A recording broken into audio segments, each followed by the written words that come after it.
Let's go Okay. for it. Beit Shammai says one should not sell one's olive trees except to a chaver. Beis Hillel says also to one who tithes. But the pious one among Beis Hillel used to act in accordance with the opinion of Beit Shammai. The two people harvested their vineyards into one wine press. One, this page is bad. One tithes and the other one does not tithe. The one who tithes his, and his part is wherever it is. If two persons rented a field as sharecroppers, or inherited, or became partners, he can say, "You take the wheat which is in this place, and I'll take the wheat which is in that place. You take the wine in this place, and I the wine in that place." But he may not say to him, "You take the wheat, and I the barley, and you take the wine, and I shall take the oil." Okay, so this example is carried on in the next Mishnah of cases where you're trying to do a barter in order to avoid having to be responsible for the other person's chumas and masras. And similar case over here, you've got a chaver v'am haaretz sheyarshis avihim am haaretz. So it's basically an am haaretz family, but one of the sons was who was mitchazek, and now he knows all these halachas, and problem is he's got a Yerusha now from his father who was an Amma Aretz. And he doesn't want, and he wants to take his portion but not be responsible for his brother's portions, and making sure that those chumas and masters are fully taken. So Yachol hu lamar lo, he can say to his brother, so say, okay, my father had a field of wheat, I'll take the east half, you take the west half. Okay, all fine. That's fine because they're only taking possession, because that's a natural split of the inheritance. Just like in the previous case, we had a partnership. You have a similar situation where you can split the proceeds in a natural fashion. Mm-hmm. Okay, so you can do that with liquids too. Say, I'll siphon off the top half of the vat, and you take you take the bottom, whatever's left behind, or whatever. Okay. Aval lo yomar lo tol atachitim v'ani. You take the wheat and I'll take the barley. Tol atach halach v'ani tol es hayavesh. Or you take the produce that already got wet and is now susceptible to tumah, and I'll take the stuff that's dry and was never susceptible to tumah. Okay, because that's not a natural split of the inheritance, because they naturally have a 50-50 split, Right. assuming they're bechora, and therefore they each own 50 of the wheat, 50 of the barley, and now he's effectively bartering with untithed produce, which is not allowed. Okay, now comes a different case which seems similar, but the halacha is going to be completely different. Ger v'goy sheyarshu es avihem goy. Yeah, so you have a guy who came and converted. Okay, so now he's a Jew l'chol davar, but his father dies, and now he wants to split his inheritance with his brother who didn't convert. Okay, yachol hu lomar tol ata v'adazar v'ani maos. You take the getchkas, and I'll take the cash. Right. Okay, ata yain v'ani peres. You take the wine, and I'll take the wheat. Because the avodah zarah and the wine are both asur b'hana. Right. But how come this ger is allowed to do all the things that the chaver wasn't allowed to do with the amaretz? Okay, um, the reason being that the inheritance of a goy is actually not a din Torah. Midin Torah, the ger who converted is a tinok shinolad. He's a brand new creature. He has no ties at all to his former family, Mm-hmm. and therefore Midin Torah, if his father dies, he doesn't get a Yerusha. But Chazal said this is not a good situation, because next thing you've got you'll have a ger who comes from a wealthy family, and his father will die, and we'll tell him, sorry, you're not going to. Says, what do I want to be Jewish for? Let me go back to being a goy, and I'll get my inheritance as a goy. And so they didn't want to have such a situation. So Chazal said, you know what? A ger also inherits from his non-Jewish father. Right. Okay, so now because this is a din derabanan, we've got a little bit more wiggle room. they so it doesn't naturally fall to him, and therefore he can barter with things that aren't actually his midin Torah. So he can say to his brother, okay, I'll negotiate with you. I'll take the money, you take the avodah zarah. I'll take the wheat, you take the wine, and that's fine. But this is the last line of the Mishnah: if he already took possession of them, and like if the brothers, if the lawyer of the estate gave him a sack full of stuff, he has your share of the estate, and he opens it up and finds a bunch of getchkas and a bottle of wine. He can't now say to his brother, whoa, let me swap with you, because these things are asa bahana, and he's got to destroy them. He's got to pour the wine down the drain, and he can't get any benefit from them. Okay. What happens in the situation? A Jew is a Jew forever. You can't. I mean, they can make you convert. You can do all these things, but a Jew is a Jew. That's Jew is a Jew. Yisrael afal pi shechata Yisrael hu. When someone converts, at some time, they decide that they don't want to be Jewish anymore. Does that have the same effect that they once they went through They're Jewish. They're Jewish. You So can't. Being Jewish is you can't renounce. Right. I don't know if it's different with a goy, if that would make any difference at all. The only thing that can happen with a ger is that if it turns out that his conversion itself was invalid, then retroactively he becomes a goy again. But that's retroactive. It's not from here onwards. It's not that like that his gerus expired. It's his gerus was never valid. Wasn't valid because of the people who did the conversion, the Beis Din, for some reason. Whatever the reason, whatever the reason is, that I mean, there are lots of reasons why a gerus could be invalid. It could be that it wasn't a kosher Beis Din that converted him. I mean, you have cases of people who converted reform, and they're coming around and saying, yeah, I'm Jewish, and then they discover that this was actually because I mean, what is it going to know? When he converts, he just knows, I want to be Jewish, and so he finds a place that calls themselves Temple Beth whatever, and and says, yeah, you're Jewish now. Says, okay, I'm Jewish. That's a big problem with the olim today too. I think the olim that come, they have to really do a lot of checking. They have to I guess that's what they have to do, that they have to really make sure that everything is on the up and up, especially for someone who's converted. You know. My mother-in-law, who was 94, the Rosh Hashiva from the Shiva Farako, he wrote a letter. I know this woman. He did, and she's Jewish, and her mother was Jewish, the whole thing. But they didn't like the wording, so there wasn't nefesh b'nefesh. They said the Jewish agency will not like the way he worded this or something. So have him do it this way. He said, I brought it back to him. He said, "Are you kidding me?" I said, "No." He said, "I'm the Rosh Hashiva." So he did it. He changed it, and that was it. That was the end of it. Oh, gosh, okay.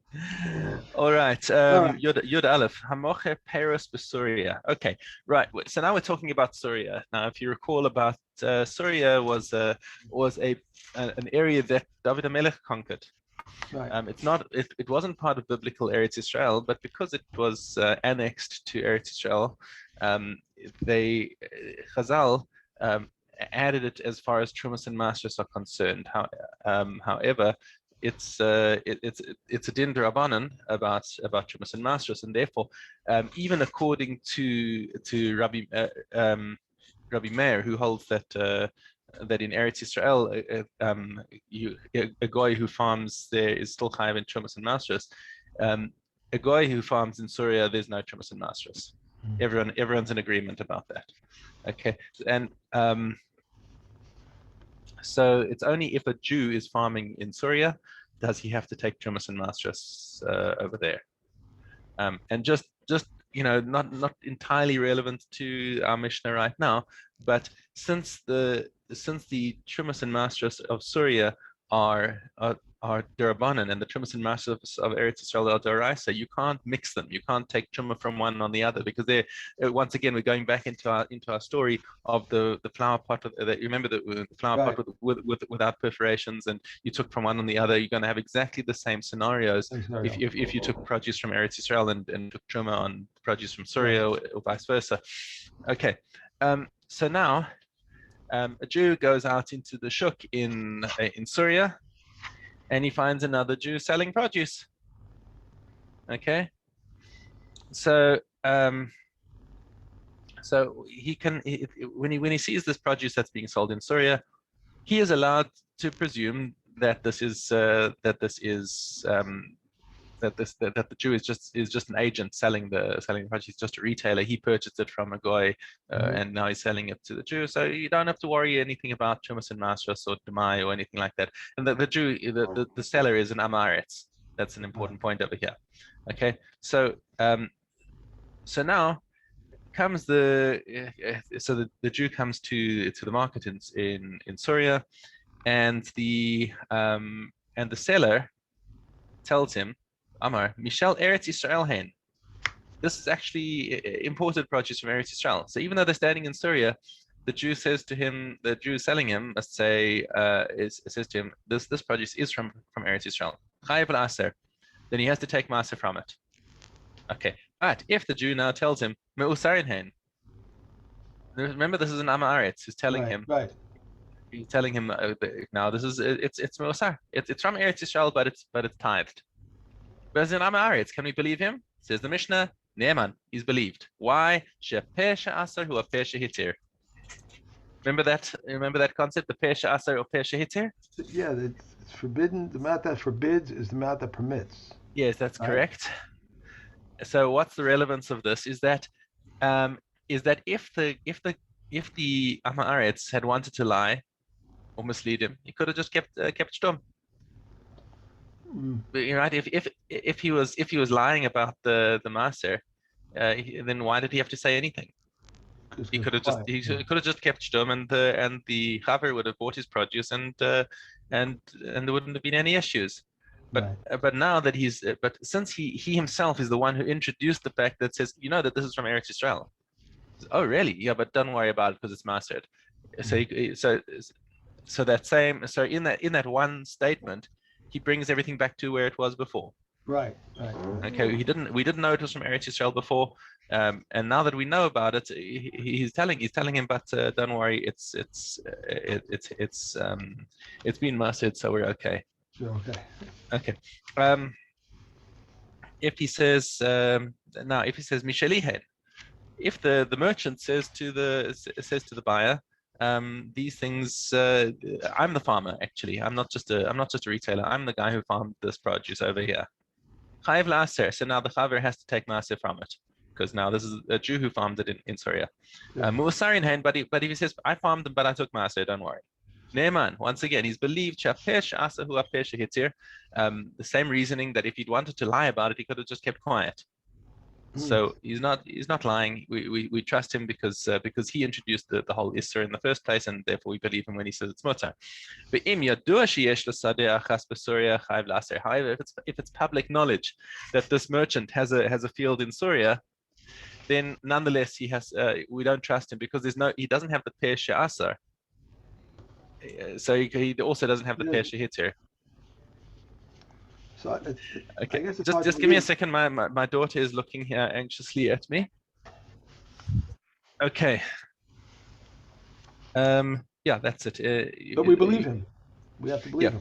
So we believe him unless we already knew, unless it was public knowledge that he owned a field in Syria, because now he doesn't. Now he can't say, "Oh, I didn't have to tell you. We knew that."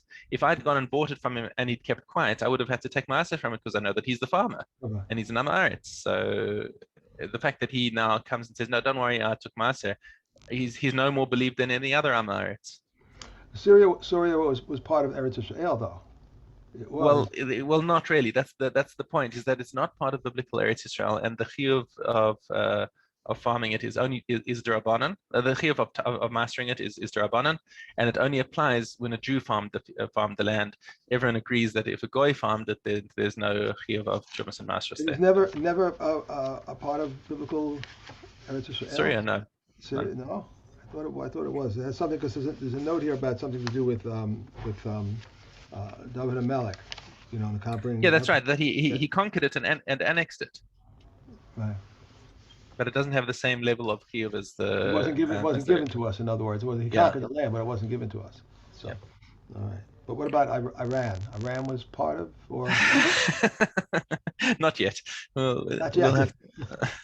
So the borders that we have now to the other side. They're pretty straight. I thought we had some of those places also. Iran, Syria. Okay, you explained. And Iran is not. I mean, Iran. I don't know why you're saying Iran because that's like far. There's no. We don't have any borders there. what about But Jordan? we said there were some places that like Bavel. We said that that Bavel was one of the places that they actually instituted taking Chumas and Masros. Right. We said that. Rabbanan, that's right. And there was that whole machlokes about whether you're giving Maser in the Shemitah year, because Shemitah definitely doesn't apply there. So what Shumas and Maser, what do you give Maser Sheni or do you give Maser Oni? And there's a thing like because Mitzrayim you give Maser Oni and Bavel give Maser Sheni. We had that Mishnah, right? But what about Jordan? Was that part of it? Right. So Jordan was that was the whole That's where they debate about crossed. That's where they crossed. Right. So that was actually where the machlokes was about Aver Yarden, if that to give Master Shani or Master Oni during the Shemitah year. Where do I go on to the top in the Metula? Does it go past there? What's past Metula? Lebanon. Lebanon actually, modern Lebanon was actually part. Well, actually, no. I mean, in the Mishnah, the borders are described as being at Akko. Kaziv actually, it was from Kaziv and onwards. So Kaziv, I think, is just north of Akko, right. and thereafter is considered not part of Eretz Yisrael Midaraisa. Okay, I have to look this up. Okay, Dalet Gimel. Dalet Gimel. Okay. Reb Eliezer says one need not designate Maisa Ani of Demai, but the Chachamim say he designates it but need not separate it. If one designated Truma Maisa of Demai and Maisa Ani of definitely untied produce, he may not take them on Shabbos. If a priest or a poor person were accustomed to eat with him, they may come and eat, provided that he informs them. And if one says to one who is not trustworthy in regard to Maisras, buy from me from one who is trustworthy and from one who tithes, he is not trusted. From so-and-so he is trusted. If he went to buy from him and he said to him, I did not find him and I bought for you from another person who is trustworthy, he's not trusted. So he has to go specifically to the person that he designates. That's right. Yeah, because then we can verify that the person is actually trusted, that he actually purchased it from the right person. But we don't rely on the shikul das of the Amaretz to say who's trustworthy or not. Right. Okay.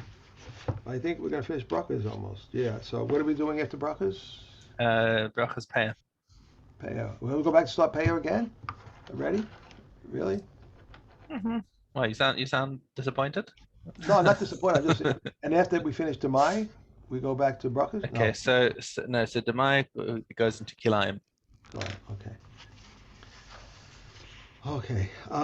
Test base. On witnessing comets, earthquakes, lightning, thunder, and tempest, one says, blessed, whose power and might fill the world. The mountains, hills, seas, rivers, and deserts, one says, blessed, author of the act of creation. Rabbi Yehuda says, one who sees the great sea says, blessed, who created the great sea, when one sees it at intervals. For the rains and good tidings, one says, blessed is he who is good and bestows good. On hearing bad tidings, he says, blessed be the true judge. Let me see, I had a question, but I can't. Interval was said was 30 days. Oh, you seem to have you seem to have knocked your camera, by the way. I didn't touch. Oh, I shut it off. I'm sorry. I meant to do that. What do we call tempest? A tempest. It's a storm. A big storm. Okay. Yeah. All right. Okay. One who has built a new house or bought new utensils says, blessed he who has kept us alive. Shechianu, that is. Yano, right. One blesses for the evil which entails good, and for the good which entails evil. To pray for what is past is a vain prayer. How is this? His wife was pregnant, and he said, may it be thy will that my wife will bear a male child. This is a vain prayer. He was coming from a journey and heard a cry in anguish in the city and said, may it be your will that these are not members of my household. This is a vain prayer. Right. So once something has already happened and it's in the world, you can't daven for a miracle. that the Matthias is going to change. So if his wife is pregnant and like she's about to give birth, and he says, let this, he davens to Hashem, let this be a boy. It's too Mhm. late. Even if you haven't seen the scan, the fact is that it's already formed, and all that's lacking is Right. the idea. So that's something that's called a tefillas shav. Finish up. Okay. There was a whole discussion in Rabbi Meyer's class. I can't go through it now, but about saying Brookdine Emmett, whether to say the whole bracha with Hashem's name, without. If it's Mhm. this case, you say this way. If you say it's that case, that was a whole discussion. Yeah. I have to listen So to it that's again. interesting. I've never heard anyone actually making the full bracha Diana MS, even at funerals when like somebody one of Islam is burying their father. Right. Do they actually say Yeah, it was a the whole thing Shema in the Malchus? Shulchan. He had the whole thing in the Shulchan Aruch, and I don't have a Shulchan Aruch here, so I have to take a look, get a copy with Hebrew English in it, so I can see exactly Mm, what it was. I didn't understand the whole thing because there were so many different things he was going through very fast, and it was that year we only have about 20, 25 minutes because he comes from Magan vote and then he has to go. Yeah, so we only have like the time in there, and so yeah. it was very fast. I have to go through it again, and he keeps going over it though. But there are some reasons he said that you do say it here, you don't say it here, and I think he said that unfortunately his brother-in-law was just nifter, so he didn't say the Mm, whole bracha. But then he said in the shir that I think I should have said the whole thing. I think I really should have said the whole thing with Hashem's name, and I'm sorry that mm, I didn't now. So when I was in the shulchan, I don't know I don't know where it was exactly, but mm. so okay. Okay. We've got one more. Nifnas Lekrach, Mishnah Dalet. One more in brachas. Yeah. You want to finish it? Okay. Sorry. Dalit. Whoever enters a walled city recites two prayers. When entering and one when leaving. But Azay says four. Two when he enters and two when leaving. One gives thanks for the past and supplicates for the future. So that is the principle that we saw from the previous Mishnah, that once something has already happened, you can dive in to say thank you to Hashem for bringing me here safely, for whatever. But you can only request something that hasn't yet happened. It's not Right, yet. right, right, right. You Okay. can't say uh,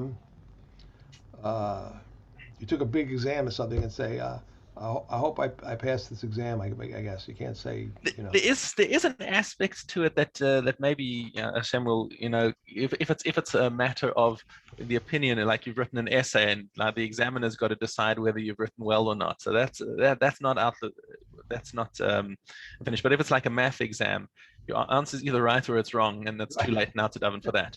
right.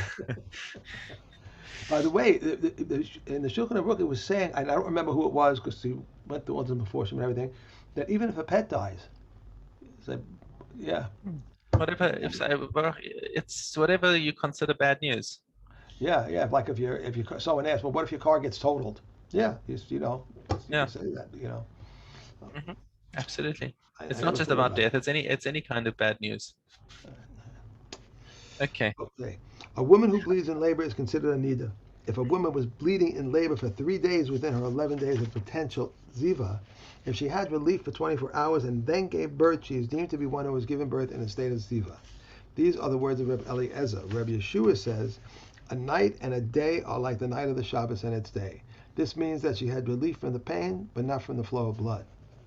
How long can a woman's labor last? Reb Meir says even 40 or 50 days. Reb Yehuda says her month of Wow. childbirth is sufficient for her. Reb Yossi and Reb Shimon um, say there is no labor for more than 2 weeks. I don't think that Reb Meir would want to say that to a woman who's thinking about giving birth, having a child. I don't think that. Yeah. Mhm. Concerning a woman who bleeds in labor within 80 days of a female birth, any blood she discharges is tahor until the child is born. But Rebbe Eliezer declares a tameh.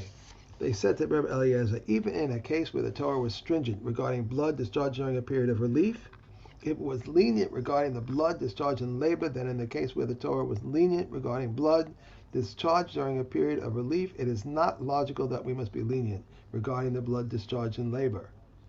It's a question. So Rabbi Mhm. Eliezer replied, is it sufficient for the derived law to be the same as the source law? From what tumah did the Torah spare her?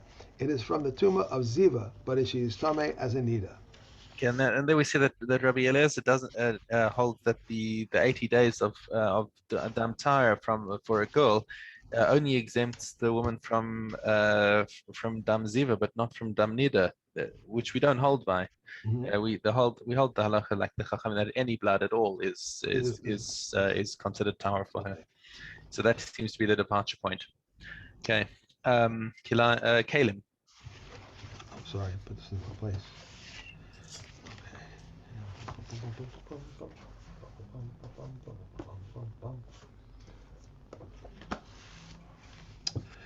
An old oven was with a new oven, and there was a sedra over the mouth of the old oven. If the old oven is removed and the sedrida would fall, then everything is tame, but if not, everything is tahor. A new oven was in an old oven, and there was a sedrida over the mouth of the old oven. If there is less than a handbreadth between the new and the new oven and the sedrida, then everything within the new oven is tahor.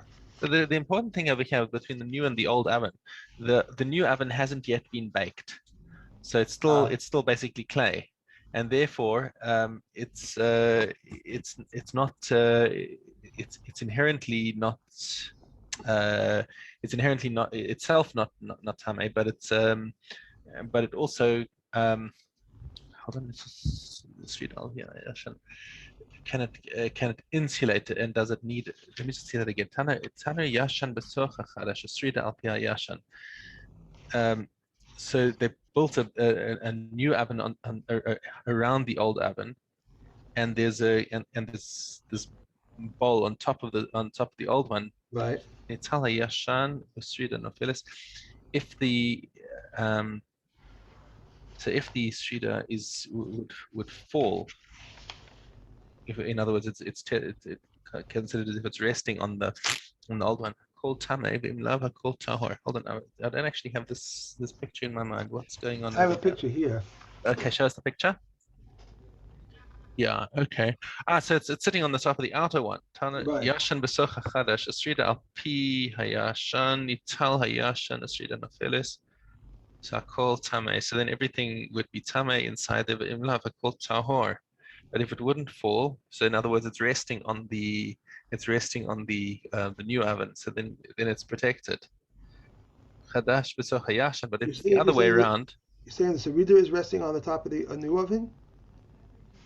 Is that what Srida you're saying? alpi, yeah, it says But Srida it alpi doesn't look like hayashan. that here. It looks like it's resting on The outer one, the other one. that's exactly what's thrown me is that it says alpi hayashan, alpi tana hapnimi. But it's not. That's So what it's it not a says. tzamid pasil. So it's basically not a tzamid pasil. Um, It says, in the present scenario, a new oven was placed within a taller old oven. but right, the mouths are equal. So when it's resting on top of them. Does it also is it also covered by the new oven, because the new oven doesn't need the seal in order to protect the things that are inside it. Whereas the old oven does need a seal. So if it's just resting on the old oven, then there's no protection afforded. But if it's resting on the new oven, then everything inside it is protected. But this isn't resting on the new oven. It's resting on the old oven, right? In this picture, it's Um, resting. In this picture, yeah, it's so resting on the old oven, not the right, new. but they give both scenarios inside our Mishnah. Right. Okay. All right. That was Zion. Okay. Regarding stew pots, place one within the other and their rims were even. If the sheretz was in the upper or lower stew pot, it is tameh and the rest are tahor. The pots were perforated to the extent that liquid would enter. If the sheretz is in the upper pot, and all the pots are tameh, if the sheretz was in the lower pot, it is tameh, but all the other pots are tahor. If the Mhm. sheretz is in the upper pot and the lower pot extends above it, and the lower pots are tameh. If the sheretz is in the upper pot and the lower pot extends above it, any pot that contains enough beverage to moisten it is tameh. Right, because now the beverage itself, while the pot itself might not become tame, if the liquid does, then the liquid is then matame the pot Right. in return, because liquids Special. have that property. Okay, one more. Regarding metal utensils, the flatwares and the hollowwares are tameh. If they break, they become tahor. and if one refashion them into utensils, they revert to the former state of tuma. Reb Shimon Gamliel says this does not apply to every kind of tuma, but only to corpse tuma. Okay. Right. So what we didn't want to have, this is like a really important point over here with metal kalim, is that we wanted to make sure the reason that people don't try and take shortcuts around the laws of Tuma and Tara. So if you try and melt, because the major drag, your metal kli becomes tame from a corpse. So now you've got to do the sprinkling on the third day, Right, sprinkling right. on the seventh day, take it to mikveh. What a drag. Why don't I just melt it down and loses its tumor and Make a make new a pot. nuclei out of it? Right. Great idea. Torah that would work, but Chazal said you can't do that. That's what I was thinking. I was thinking the same thing. Just throw out the pot, get a new one. That's Now throw out the pot and get a new one that you can do, but that doesn't transmit the tumor. But if you want to just if you wanted to melt it down and form it into a nuclei, that they specifically didn't want to do, and it's easy to do that with metal kalim as opposed to wooden kalim or right, right. so What was they their didn't objection? need. What was their objection? Because then people will start taking the shortcut all the time and they'll forget that these are the laws of Tum and Tara by metal kalim. So, Right. Okay. If okay, a Baba house Basra. collapsed, if a house collapsed upon a man and his father, or upon him and one from whom he inherits, and there was a wife's ketubah or creditor's claim outstanding against him, the father's heirs claim that the son died first, and the father, while the creditors claim that the father died first, and then the son. Beis Shammai says they divide the state. They divide the estate. Beis Hillel, Beis Hillel. Uh, Beis Hillel says the property retains its status. Okay, so you hear that what's happened over here is that whoever dies first, their Yerusha is invoked first, and then the second person happens has their Yerusha divided second. So now, depending on who you are, which kind of creditor you are, you want one of them to have died first, so that his Yerusha goes onto the goes to the people that you've got a claim on, because you can claim more from the estate. So when you have the suffix and you don't know which of them died first, and you've got credit to each one of the creditors is claiming no, that one died first. Right. So Beis Shammai say we don't know, so we're going to do this 50-50. And Beis Hillel say no, there's a certain chazaka. The Nechasim were originally in the possession of such a person, and they stay in that person's possession until we know for sure otherwise. Therefore, according to Beis Hillel, if it's in the Nechasim were in the chazaka of the Yorshei Ha'av, and therefore because they're Yorshim Vadai, we know for sure that they're going to inherit from it. Okay, but the Balei Chov, the creditors the creditors are the ones who are trying to claim from the Yorshim. Okay, so they have to bring a raya that he is the one who died first. That's right. Okay. And if they can't prove it, then they're at the disadvantage. Okay, carry on. If a house collapsed upon a man and his wife, the husband's heirs claim that the wife died first, and then the husband, while the wife's heirs claim that the husband died first, and then the wife.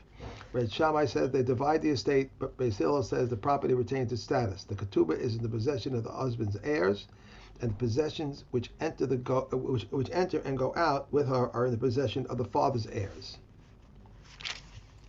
Okay. Isn't the wife always supposed to have the ketubah in her possession, though? No. So the ketubah is an indebtedness, right? All it is a shtar saying that if the husband predeceases the wife or divorces her, then he will pay. So the money is still in the husband's possession. Right. So if the wife died first, then he has no obligation to pay her. Whereas if the husband died first, then the money for the ketubah automatically goes to the wife, and then when she dies, it goes to her father, or his yorshim. So therefore, but the ketubah money is still on the husband's side. Whereas the possessions that the woman brought into the marriage, remember, she's got nichsei milug. So the nichsei milug that the husband has usage of. If the wife died first, then they move into the husband's possession because he inherits her. But if the husband dies first, then it stays in the wife's possession and goes back to her yorshim. So Well, and the chazaka is that it still belongs to the wife, and it's just that the husband has use of it. So therefore, Beis Hillel makes this chiluk that the things that are still in the possession of the husband go to his yorshim, and the things that are still in the possession of the wife go to her yorshim. if a house collapses upon a man and his mother, all agree they divide. Rebbe Kiva says, I agree in this case that the possessions retain their status. But as I said to him, on the disputed issues we are paying, and you come to dispute the unanimous, right? Okay. Nonetheless, even though Ben Azai criticizes Rabbi Akiva for this, he says no. There's still chazaka in this case here, and therefore like Beis Hillel in other cases, the Yerusha is split according to the chazaka. Okay. At each booth, they would say to him, yeah, right. At each booth, they would say to him, here is food and here is drink. And they would accompany him from that booth to the next booth, except for the last of them. Remember, this is on Yom Kippur. Right. And they're offering him food and drink. Right. Because why? Because it's a psychological trick. If you know that you've got, then you don't need. Right. But if you're feeling like, oh my gosh, there's no food, no drink, I'm getting so hungry, so thirsty. So if he knows it's there, then he can manage. For the last escort could not go with him all the way to the precipice, but it would stand from afar and observe his actions. What did he do? He parted the strip of red wool, half of it he tied to the rock and half he tied between its two horns, and pushed it backwards. It tumbled down, and before it reached halfway down the mountain, it was torn limb from limb. He would return and sit under the shade of the last booth until it became dark. And from when does the contaminated clothing from when does he contaminate clothing? As soon as he gets outside the wall of Yerushalayim. Reb Shimon says from the time he pushes him down the precipice. He came to the ox and he-goat which were to be burned. He tore them and removed the sacrificial parts. He put them in a plate and burned them upon the outer altar. He intertwined with the limbs of the ox and he-goat and with twist and removed them to the place of burning.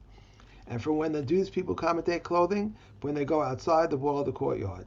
Reb Shimon says from when the fire catches onto the greater part of the limbs. Okay, that's it. We're done. Yeah. Okay. Yeah. Oh. Okay. Okay. So enjoy your snow. You have a sled? For all the snow times. Right. Yeah, for all the snow we have. Okay. I had this picture in my mind that it snowed here last night, and it iced up, and I had to go outside and scrape off the windows like I used to have to do in New York. I said, no, it can't be. Wow. Okay. Okay, great. Have a great day, and I'll see you tomorrow.